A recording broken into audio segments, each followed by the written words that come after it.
Today is National Gun Violence Awareness Day. And for far too many American families, it's a day to mourn their loved ones taken by guns.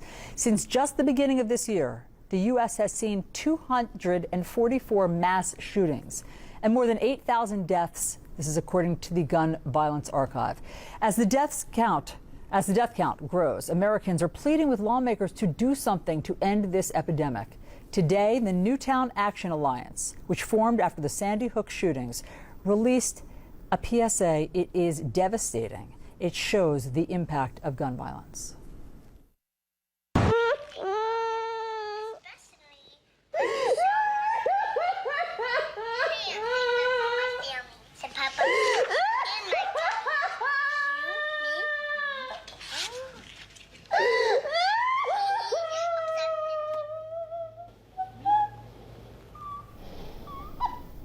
Joining us now is Fred Guttenberg. His daughter, Jamie Guttenberg, was killed in the Parkland school shooting in 2018. Fred, always great to see you, despite the circumstances. Hey, Alisyn. That PSA is gut-wrenching and haunting.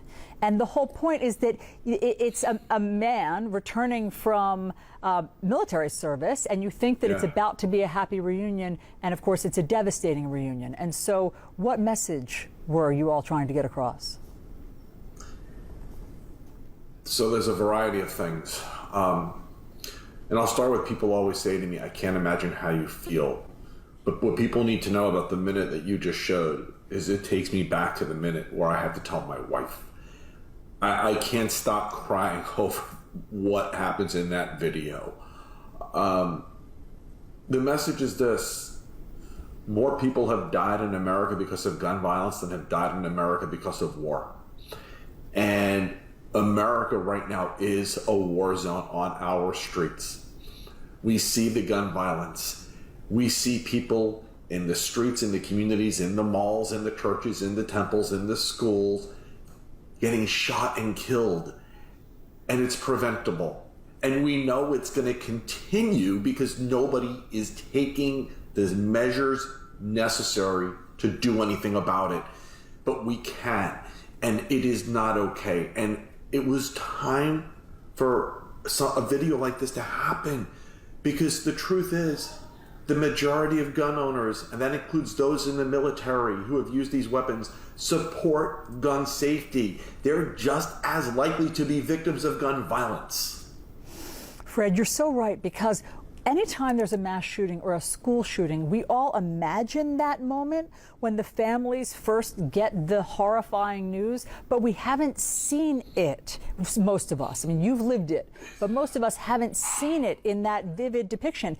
It is so haunting. I mean, I too am tearing up just watching that and knowing that you had to live through that. And then, Fred, I mean, of course it's continuing. When I pull up the numbers here of gun violence so far just this year, mass shootings, 244. Deaths, 8,292. Injuries, more than 15,000. And so, Fred, I mean, you fight this good fight every day. Does it feel hopeless? Is there any glimmer of hope? Is anything changing since the Parkland school shooting? No, not hopeless. I'll say this. I actually have tremendous hope. We are closer than we've ever been to passing gun safety legislation on a national level. The House is actually passing bills. The president is ready to sign them. We are also closer than we've ever been to not ever being able to get it done because of the way the Senate functions, okay? And the Senate has become a roadblock to saving lives. I am horrified by the fact that you have you have a non-governing party right now in government. I won't even call them the GOP or the Republicans. They are a non-governing party. But the Democrats can do this. We do not need the Republicans to deliver on the will of the voters in the past two elections.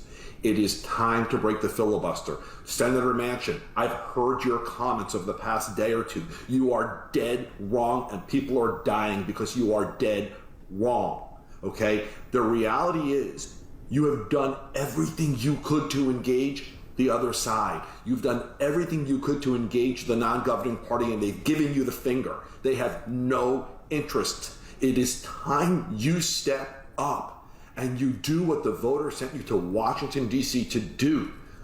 We're seeing people die every day, and this is now in your hands. We've got to get this done.